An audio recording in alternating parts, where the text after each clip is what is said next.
किसी ने पूछा कि हम बिस्तरी से पहले बर्थ कंट्रोल गोलियां या दीगर जराए हमल न ठहराने के इस्तेमाल करना ये कैसा है? जवाब समाअत फरमाइए, बर्थ कंट्रोल का मकसद ही यही होता है कि हमल ठहरने को रोका जाए, न ये कि हमल ठहरने के बाद गिर जाए।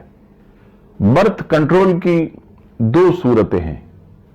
पहली सूरत यह है कि ऑपरेशन करके हमल की सलाहियत को जाया कर दिया जाए। ये सख्त नाजायज और हराम है और मुसला करने के हुक्म में है। मुसला के माना यह है कि किसी उज़ू को जाया कर देना, इसमें रहम को जाया कर दिया जाता है।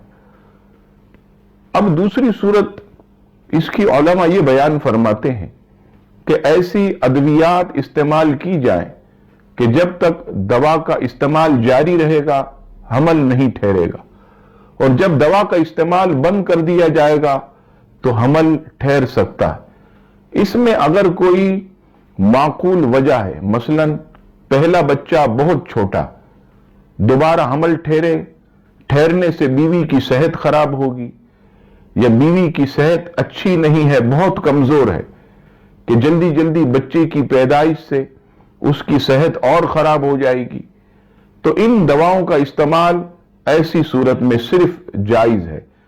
लेकिन जो हमारी हुकूमतें खानदानी मनसूबाबंदी पर करोड़ों रुपए खर्च करके औरतों को ज्यादा बच्चे पैदा करने से रोक रही हैं, उनका यह नजरिया है कि आबादी बढ़ी तो खुराक की किल्लत हो जाएगी।